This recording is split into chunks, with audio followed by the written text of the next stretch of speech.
आप लोगों ने यहाँ पर आकर इज्जत बख्शी, उसके लिए तहे दिल से सभी लोगों का शुक्रिया। आज जो मुल्क के हालात हैं और प्रदेश के, उससे लगभग सारे लोग वाकिफ हैं, क्योंकि सोशल मीडिया का दौर है, ज़माना है और सभी लोग जानते हैं। पार्टी की का जो तारीखी पस मंजर है, हमारे युवा जिला अध्यक्ष शेख साहब ने उसके बारे में काफ़ी तफसील से रोशनी डाली है, मैं समझता हूँ, और उसमें ज़्यादा कुछ कहने की ज़रूरत नहीं है। आज हमें ये एजाज़ हासिल हुआ कि देश के अंदर ऐसे हालात के अंदर जो माहौल है, मुस्लिम लीडरशिप की जब बात करने से लोग डरते हैं, मुसलमानों की सियासत के बारे में, भागीदारी हिस्सेदारी के बारे में जो लोग जबान नहीं खोलते हैं, ऐसे हालात में एक ही शख्स है, एक ही कायद हमारा है, आली जनाब बैरिस्टर असदुद्दीन ओवैसी साहब, जो सड़क से संसद तक अगर कोई बात हमारे, चाहे मुस्लिम की बात हो, चाहे दलितों की बात हो, और चाहे जो महरूम कर दिए गए तमाम हुकूक से उनकी बात हो, वंचितों की बात हो, अगड़ा पिछड़ों की बात हो, कोई करने वाला अगर कोई नेता है तो एक ही नाम है, आली जनाब असदुद्दीन ओवैसी साहब, और कोई इस मुल्क के अंदर नेता नहीं। देखिए, समाजवादी पार्टी ने हमारा वोट लंबे अरसे से लिया है। आज हालात हमारे हैं कि हमारे मसाइल के ऊपर, हमारे मुद्दे के ऊपर कोई बोलने के लिए तैयार नहीं। यानी हालत यह है, जब बोलने के लिए तैयार नहीं तो हमारे मसले कैसे हल होंगे, हमारा मसला कौन हल करेगा? अगर बोलने से, हमारे हिमायत में अगर कोई खड़ा होने के लिए तैयार नहीं है, बोलने के लिए, ज़बानी तौर पे बोलने के लिए तैयार नहीं है, तो अमली तौर पे कौन हमारी मदद करेगा? कांग्रेस का भी यही हाल है। तो जो बीजेपी ने जो एक एजेंडा सेट किया है, सारे बीजेपी के एजेंडे पर ही काम कर रहे हैं। देखिए, सारे लोग मोदी को हराना तो चाहते हैं, हराना चाहते हैं मोदी को सारे लोग, लेकिन जो आरएसएस बीजेपी की जो पॉलिसी है, उसके जो प्रोग्राम है, उस एजेंडे के खिलाफ कोई बोलने के लिए तैयार नहीं। और मैं समझता हूं, और जितने भी सियासत की समझ रखने वाले लोग हैं, जो राजनीति करते हैं इस मुल्क के अंदर, और जो आरएसएस को और बीजेपी को, कांग्रेस, सपा बसपा को जानते हैं, तो जब तक आप उनकी विचारधारा का विरोध नहीं करेंगे, तब तक आप कामयाब नहीं हो सकते हैं। और यही वजह है कि इस मुल्क के अंदर तमाम फ्रंटल बनते हैं, संगठन बनते हैं, तमाम मोर्चे बनते हैं, और वो नाकाम इसलिए हो जाते हैं क्योंकि बुनियादी तौर पे वो बीजेपी की विचारधारा का कोई भी विरोध नहीं करता है।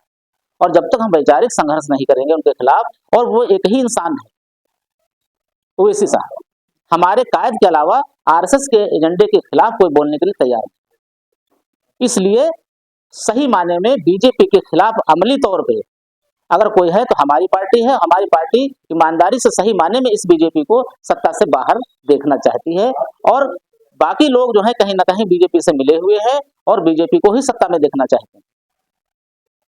तो मेरे साथियों, ये आज के जो हालात हैं, जो भी पार्टी हमारी फैसला लेगी उत्तर प्रदेश के संदर्भ में, जहां जहां पार्टी हमारी लड़ाएगी, हम लोग इंशाल्लाह मजबूती से उसको लड़ाने का काम करेंगे। और अगर किसी वजह से हमारा किसी से मुआहदा नहीं हो पाता है, अलायंस नहीं हो पाता है, तो पार्टी अपने दम पे जहां जहां लड़ाएगी वहां पर हम इंशाल्लाह चुनाव लड़ेंगे, मजबूती से लड़ेंगे। इसके बारे में एक और चीज का मैं खुलासा करना चाहता हूं कि लखीमपुर खीरी से भी हम लोग इंशाल्लाह अपने लीडर के सामने बहुत जल्दी दावा पेश करने वाले हैं। और आप लोग परेशान मत होइए, मेरे पास जिले से कम डेली जो है 20-25 फोन आते हैं रोज, और सब लोग पूछ रहे हैं कि कहाँ से आप लड़ा रहे हैं, यहाँ लखीमपुर लड़ाएंगे नहीं लड़ाएंगे। तो लोग जो है पार्टी से जुड़ने के लिए तैयार हैं और वोट भी देने के लिए तैयार हैं, लेकिन वो वक्त आएगा इंशाल्लाह, हमारा कैंडिडेट जब आएगा तो लोग चौंकेंगे, यहाँ पर चौंकाने वाले रिजल्ट इंशाल्लाह आएंगे। ये तो हमारी राजनीतिक एक बात हो गई। संगठन पे हम चाहते हैं, देखिए भाई, ऐसा है, कुछ पाने के लिए कुछ खोना पड़ेगा। जो हम आज ये काम कर रहे हैं, तो ये एक पेड़ का बीज लगाया जा रहा है। जब बीज लग गया है तो वो छोटा पेड़ है, पौधा, उसकी हमें परवरिश करनी है, और ये बड़ा होगा, फिर सायादार होगा, फिर फलदार होगा। तो ये जो हम लोग काम कर रहे हैं, वो अपने लिए नहीं बल्कि आने वाली नस्लों के लिए काम कर रहे हैं। और इसमें जितने भी लोग जुड़े हुए हैं, इसमें कोई दो राय नहीं है। हकीकत में वो मुल्क से, अपने वतन से और अपनी कौम से सच्चे माने में मोहब्बत करने वाले लोग हैं, क्योंकि इसमें वही आदमी आएगा, वही आदमी काम करेगा जिसको इस मुल्क से मोहब्बत होगी और अपनी कौम से मोहब्बत होगी, ताकि आने वाली नस्लों का जो मुस्तकबिल है वो रोशन। और अब आज हमारी तादाद छोटी है, तादाद से देखिए, कभी हमारी एक तारीख मौजूद है, तादाद से हमें कामयाबी नहीं मिली, हमें कामयाबी जो मिली है वो इत्तिहाद से कामयाबी। अगर हम अपनी सफ़ों में इत्तिहाद कायम कर लेंगे तो इंशाअल्लाह जो है हम कामयाब जरूर होंगे। इत्तिहाद असल चीज़ है, किसी भी कौम मिल्लत के लिए, किसी भी समाज के लिए इत्तिहाद बहुत ज़रूरी है। इत्तिहाद की दौलत अगर बचा लेते, हमारे पैर की ठोकर में सल्तनत होती। तो इत्तिहाद हमारे लिए ज़रूरी है। और तादाद से मत घबराइए, जुगनों को साथ लेकर रात रोशन कीजिए, रास्ता सूरज का देखा तो सहर हो जाए। देखिए, आप छोटी तादाद में, कम लोग हैं, ये लोग एक एक आदमी जो है हजार हजार आदमी पे भारी है। तो इसलिए अगर हम लोग फैल जाएंगे पूरे जिले के अंदर और संगठन को मजबूत करेंगे तो इंशाअल्लाह हमारी पार्टी को कोई भी कामयाब होने से नहीं रोक सकता है। और शुरुआती दौर में हर पार्टी का यही मामला रहा है कि जब वो चुनाव लड़ते थे तो कहीं 1000 वोट पाते थे, कहीं 2000, कहीं 250, कहीं 1500, चाहे सपा रही हो, चाहे बसपा रही हो, चाहे कांग्रेस रही हो, चाहे बीजेपी रही हो। वैसे 80 में तो बीजेपी 84 और 89 तक उसके पास 2 मेंबर ऑफ पार्लियामेंट थे। जनता दल और बीजेपी ने जब 89 में समझौता करके चुनाव लड़ा है तो उसके पास 85 लोकसभा सदस्य बने हैं 89 में। और इससे पहले जो है उसके पास सिर्फ 52 से लगा के 80 तक जो है 84 तक उसके पास सिर्फ 2 मेंबर ऑफ पार्लियामेंट होते थे, अडवाणी होते थे और ये आपके होते थे अटल बिहारी वाजपेयी। तो ये बात नहीं है।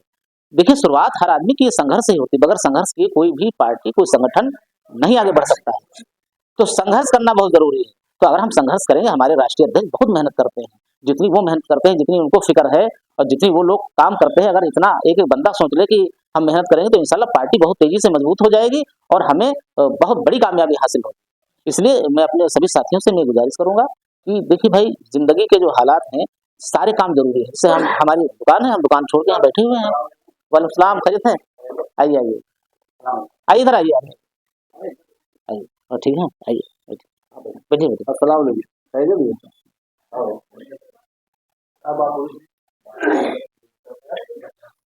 तो साथियों, मैं हमारे आमिर भाई बहुत पुराने हमारे दोस्त भी हैं, साथी हैं और न्यूज़ चैनल चलाते हैं। इनकी हमेशा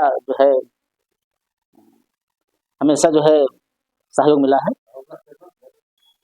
तो मैं कह रहा था कि साथियों, ये सबको कुर्बानी देना पड़ेगा और बगैर कुर्बानी से, बगैर मेहनत से कभी दुनिया में किसी कौम को तरक्की नहीं मिली।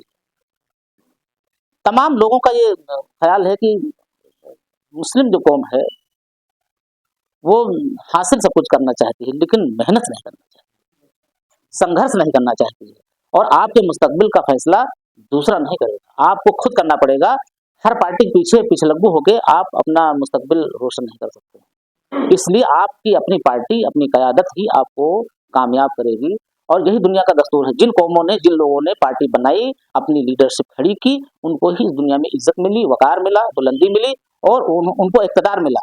और जिन लोगों ने ये काम नहीं किया, उनको ये हासिल नहीं हुआ। देखिए, सियासत में हमेशा याद रखिएगा, राजनीति का एक उसूल है, वोट लेने वाला कामयाब होता है, देने वाला कभी नहीं कामयाब होता है।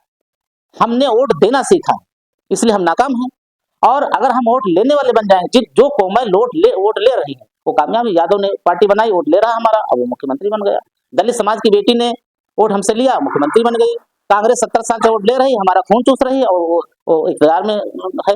इसलिए बगैर राजनीतिक लड़ाई, बगैर मेहनत किए, बगैर संघर्ष किए, ये तमाम जो देश के बड़े बड़े जो पॉलिटिकल एनालिस्ट हैं, उनका ये कहना कि मुस्लिम कौम की बहुत बड़ी समस्या ये है, एक तो वहां पर इत्तिहाद नहीं, आपस में इंतशार बहुत ज्यादा है, और ये कौम जो है संघर्ष नहीं करना चाहती। जब तक आप संघर्ष नहीं करेंगे, मेहनत नहीं करेंगे और ईमानदारी से नहीं करेंगे, आप कामयाब नहीं हो सकते हैं। इसलिए चाहे लोकल लेवल की हमारी लीडरशिप हो, चाहे नेशनल लेवल की हो, चाहे स्टेट लेवल की हो, जब तक आप वोट लेने वाले नहीं बनेंगे, आप कामयाब नहीं हो सकते।